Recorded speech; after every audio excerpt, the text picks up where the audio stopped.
2 weeks ago, I got a call from a young man who called me and told me, Jalango, I've tried everything in my life and nothing seemed to work for me. I asked him, how old are you? He told me he's 23. At 23, this guy had already tried everything and nothing seems to work for him. So he was giving up in his life.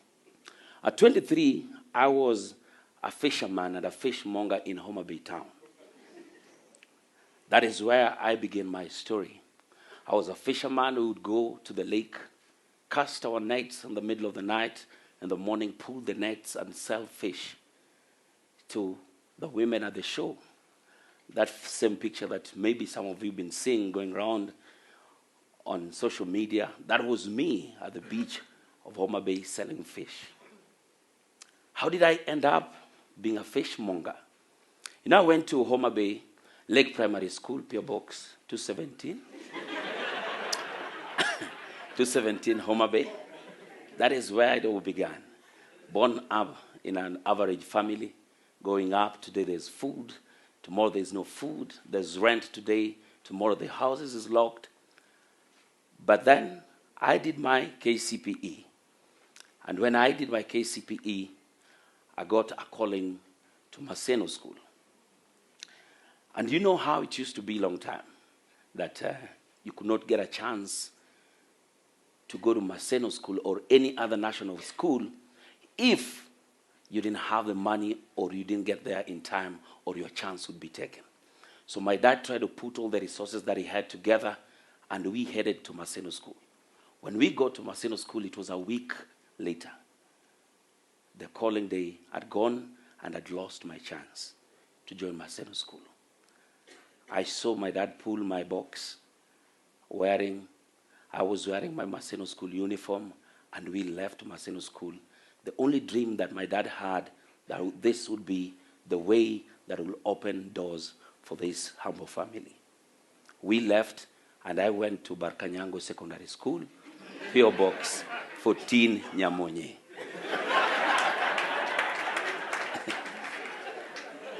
So I went to Barkanyango for my first year, fully dressed in a Maseno School uniform, in a different school, because my dad could not again come back to Blackberry to buy another uniform because he had used everything that he had. And that was it. That's where it all began. I went to the school, but then even school fees at Barkanyango on the second term became even a bigger problem because my elder brother, George, was also in Form 2 that time at Nyangoma Boys Secondary School, P.O. Box 23, Bondo. So since my dad had already had a good relationship with the principal at Nyangoma Boys, I was allowed to be transferred back to Nyangoma Boys, and my brother had to drop school so that I could go on because he saw the potential in me better than him. So he gave me a chance to use his school fees in school. At Nyangoma Boys, school fees was not one of those things that my dad had all the time. My dad was that kind of man who would pay school fees with anything. He would bring maize, he would bring firewood. You know how school needs maize. So if I bring maize, that is also school fees. So I used to see my dad come, and he's the kind of old man who will come when people are still in the assembly. And you wonder, why couldn't you just wait? Why couldn't you just wait up to when the assembly is done so that you can push this thing? So seeing my old man and the school team count each and every can of Gorogoro maize, and I knew that that was my school fees my old man was paying. Ladies and gentlemen, each and every single day, I knew that I had to make this chance count for me. I did my KCSE, and at Nyangoma Boys, being the average school that it was, things like Bunsen Banner, we saw the day of the exam. This is very true. You walk into an exam, okay, it is burning, hey. What do you do with it? A friend of mine mixed everything and it exploded. He said, observation explosive. Because he had never seen it anywhere. He had never seen these things anywhere. Ladies and gentlemen, I got C+. Luos don't fail. I got a very strong C+.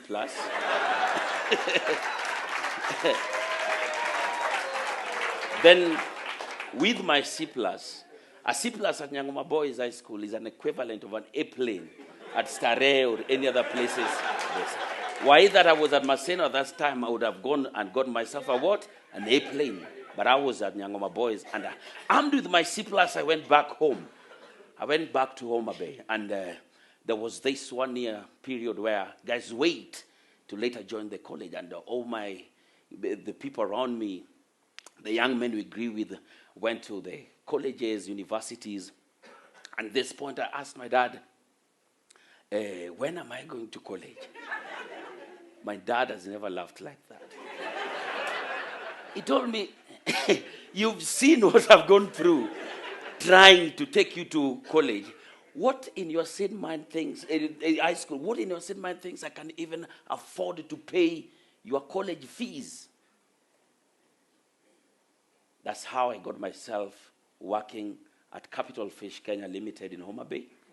I don't know the P.O. box because there was no reason to remind yourself of such a place, or being a fishmonger at the lake, or going into the darkness and bringing fish in the morning to sell for the women out there. One day my dad woke up and gave me 2 shirts, 2 trousers, and 800 shillings and told me, go to college and go be a man. I had to rise up to that occasion. I took a bus from Homa Bay, went to Nairobi.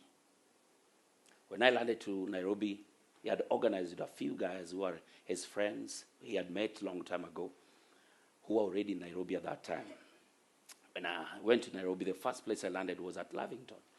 And this guy took me through his house appliances, the fridge, the cooker, and made sure that 2 weeks later, when I'd already known how everything worked in the house, he sent everybody away, and I became his house manager. I became his house manager, so I would clean, wash his car, close the gate, wash his children, do everything. And that's what I used to do. It was a relative. Then one day, I just said, this is not what I wanted. And I'd already started making contacts with a few of relatives who were in Nairobi that time. One of them is called Uncle Chieng, who one day when I left Lavington, I went to live with in a place called Kware Embakasi at the slum. And he told me, I've been waiting for you. Nobody comes from the village and goes to Lavington. This is where...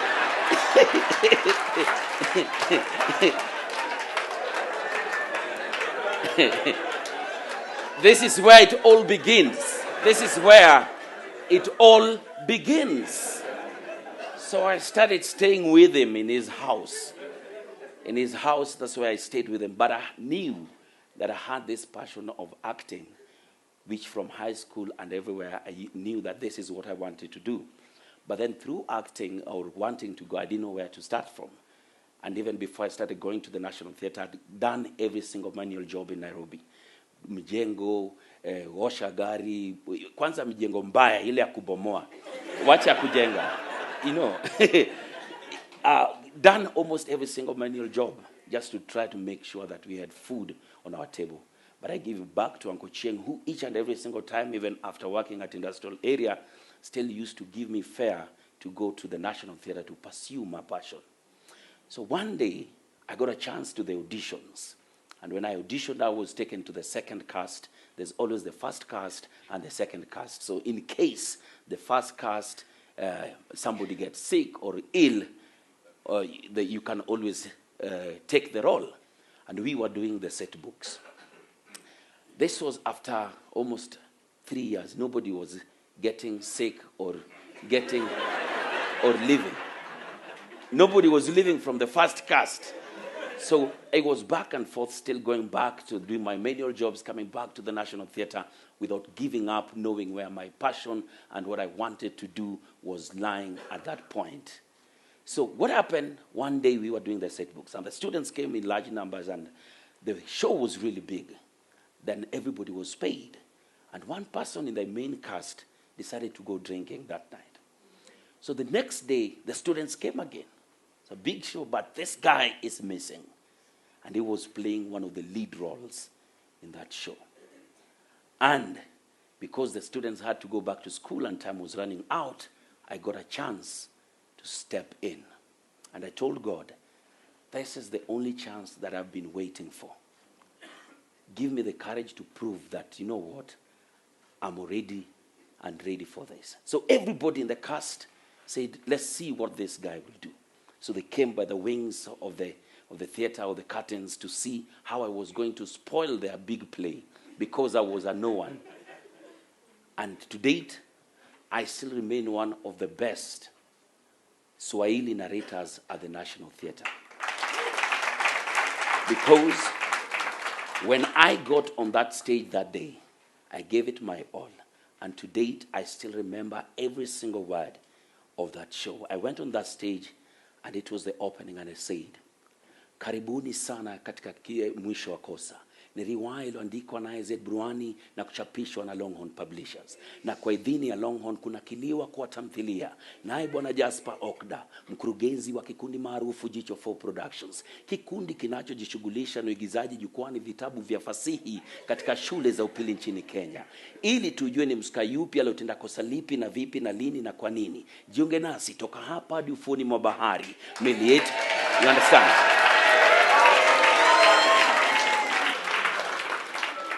I knew that this is what I wanted to do. And that guy, wherever he was and he was drinking, he was told, you, go on drinking. And from that day, I got the chance to be on that stage again and again and again. Then I'm not the kind of person to stay at a place for a long time. We decided, you know, this acting is not, this set books is not working really well. Because how much were we being paid? 200, 300 per day, per book and everything. We decided to venture in a different venture. We decided to put Luo plays together. The Luo plays that we started, and I've seen one of the first people to ever record us up. Wandago, are you Albert? Alwan? Alwan, I saw you. There he is. This is the guy who put up that amazing Luo play called Kibritol Warepi. And Governor is here. He never missed any of our plays at the National Theatre. He never missed. He never missed any of our plays at the National Theatre. And I appreciate you and thank you for holding my hands throughout that time. And after all that, one day, we decided, you know what? Let's start and try something on television. That time, Citizen TV had started bringing up the new local programs. Papa Shirandula, Inspector Mwala, all that were coming up. Then, we were called up for Papa Shirandula. For one scene, Will brother, our sister was getting married, and there are supposed to be relatives coming from Mugenya. And we were just to make an appearance in one scene. And I told my best friend Otoyo that, you know, listen, this is the chance we've been waiting for. When that camera roll, let us do anything possible for these people to retain us in this play. So when the cameras went on, everything that we were told to do, we didn't do. We did what we had planned together. And we made them change the script that, you know what, when everybody was going back to Ugenya, Jalango and Otoyo jumped through the window of the bus, and they are still somewhere in Nairobi, for them to look for how to put us in that script. You see, that gave me one very big lesson, that anytime you get a chance to do something, do it and give it your all. You only have two chances. You either do it or you don't do it. There's never doing it, oh, kidogo, kidogo. No. Give it your best. And things happened very quickly. Things happened and turned very quickly. The same time, we were just starting to make our names on this show. Nyambane had just left Kiss 100.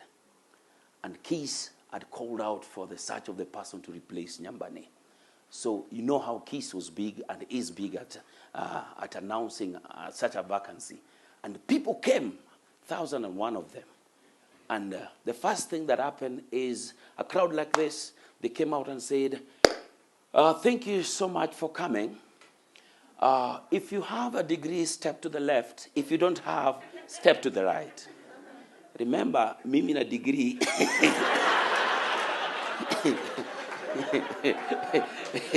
I'd never seen the doors of the university at that time. But I said, what will happen? What can really happen? So I went to the guys with the degree. And I stood there. I went to the side with the people with the degree. And I stood that side. Then they came again and said, if you have a degree, thank you so much for you people who have a degree, but if you have a degree in media-related studies, stand to the left. If you don't have, please, thank you for coming. Oh. I went to be with the people who had a degree in. I was just asking myself, what will happen? What's the worst they can do? Then they asked and said, now, almost to the last part, if you have a degree, and it's a degree in communication, and now, if you've been in any radio show or TV show, move to the right. I went to the right, and other people left, and we were left, 7 of us out of that 1,000 people. Now it was the time now to face the panel. Remember, I don't have anything these people are asking. Confidence, my guy, confidence. Confidence. Confidence. What's the worst that can happen? Nothing. They'll just tell you you are not qualified. But I said, let me see what happens to the inside these interviews. So I went and quickly they quickly ask you, please bring your papers and everything. Introduce yourself as you. I told them, first, thank you so much for this opportunity. I don't have anything you've been asking for, but I think I'm the person you're looking for. All of them went quiet. And a man called Patrick Wako PQ, the owner of Radio Africa, told me, I think I like this guy. When everybody was leaving, he still stood and made sure that he's here without all these things. Let's try him on air. So we were 7 of us that were tried on air. And the first day, I went on air with Caroline Mutoko. And it was a big thing. Caroline was this untouchable, no nonsense woman. And I'm wondering, now what will I say? Now walk in. First, she's too beautiful. So I'm stuck in looking at her. So what happened is, she introduced the show that morning. And she said, welcome, this is KISS 100, Nairobi's #1 music station. My name is Caroline Mutoko, and I'm with. So I went blank. And she told me, speak, young man. I told her, woman, where I come from, women do not speak very loud to men. Reduce your volume.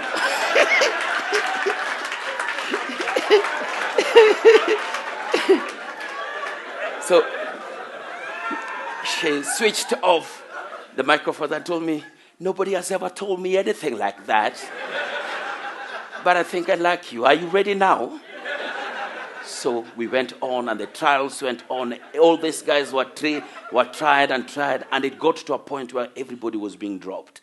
In the third week, 2 people were dropped off the 7. The second week came, another 2 were dropped, so we were left the 3 of us. On the last week now, we were 3 of us, 1 person left, and I was left with Larry Asegu. Now it was the day to determine who is going to replace Nyambane. So me and Larry were called in there, and we're standing up there. And they told us, it's been a long journey trying to look for this replacement, and today the journey ends, and we've decided we will employ both of you. So all those other guys with their degrees and everything, and I'm here standing. So if you remember very well, we went on air, the 3 of us, Caroline, Larry, and Jalango, because the trial was still going on. 2 months later, Larry was dropped, and I was left as a co-presenter with Caroline, the two of us, from all that journey. Taught me one thing: confidence and always believing that you can do it. Even when nobody else believes in you, you can always do it. Rise up, guys. Rise up. And we created one of the biggest shows in the country, Kiss 100 Breakfast Show. 3 years later, I decided that this was not everything, because I hate being in a comfort zone where you see each and every morning you wake up, no challenge, you guys are always number one and everything. I woke up and went to Radio Maisha, which was number 48 radio station at that time. And we created a collab with a friend of mine called Alex Mwakideo. We knew that it's about commitment. Radio is not hard, but to find somebody who, my day, each and every day starts at 3:30 in the morning. By 4, we are ready at work. We have 2 hours of prep and then make the show go on, because we prepare for 2 hours because we are going to talk for 4 hours. So very few people or young men who come to those shows are able to put up that kind of work. The discipline and making sure that wherever you are, make sure that you show up. We created this show. The first quarter, we were at number 28. We said this thing can be done. Then we came to number 17, to number 18. On the second year, on the last quarter, Radio Maisha was number 1 morning show. And to date, then when it became number 1, I said, why not? Let's try something new. That's where I am now with Jeff Koinange at Hot 96. Still pushing and making sure that I'm building my brand each and every single day. But the saddest thing that happened to me, that same day Caroline Mutoko told me that, you know what, you've been taken in as the replacement, is the same day my dad passed on. I really wish that he was able to be here today to see what all this. But he wrote for me a letter before he died and told me, make sure that you build your mama a house and make sure that your siblings go to school. I got my mama a modest place back in Shags, where she lives, and my brothers went to school, and that's why I'm in college right now, taking my degree. Hopefully enough, I will graduate in 2019 if the strikes stop. But if they eventually stop. But to me, giving back and making sure that against all odds, you can always still stand up and become what you do. Nobody has ever known how little my education is, for that matter. But I stand and inspire so many young men here in Kisumu who I still look back to, and I've always made sure that whatever little I can always come back and bring back to Kisumu, I've always done. I have a few investments down here that I've got guys who actually work with us here and make sure that I inspire them to be what they want to be in life. In Nairobi, I do that morning radio show, but I run a company called Arena Media. Arena Media is a below the market and above the market advertising agency. We are big in TV advertisement. We've created some of the biggest brands out here and marketing strategies out here for so many big brands. How did I start Arena Media? I used to be called to MC events. Then I would wake up and say, you know what? There's somebody who brought the speakers and the sound. So I would go and tell the person calling me to MC and tell them, you know, I don't use any other person's microphone. I use my own. So they would hire me plus my sound. Then later I realized, there's somebody who was coming with photography. So I tell me, you know, there's some cameras that do not work very well in event. So if you want me in your event, you take me, myself, my sound, my camera. I didn't have a band, but I could go and hustle a band and make them my personal band and tell them, you know what? So from today, whichever show we are going, I'll always be going with you if they need a band. So anytime I went to a negotiation table, I would sit down and tell them, if you want me to MC your event, I come with my band, my photographer, myself, my sound and everything. So we all got all that together, and that's how we started supplying sound, stage and everything. That told me one thing: when you see an opportunity somewhere, grab it and run away with it. There's always big opportunities up here. And Kisumu Kisumu is just starting up, and we do very good jobs. One of the jobs we've done was actually for Archie back in 2010, 2011. We did one of the biggest advertisement for them for Pangoni Resort Hotel in Mombasa. And it was a big thing. From that, we've created some big advertisement. Usiseme maziwa sema? Tissue, sio tissue, tissue ni? And you see things like that, and people relate with. And we've created brands out there from little thinking and making sure that no opportunity passes us. Kisumu, rise up. It is our time. Thank you.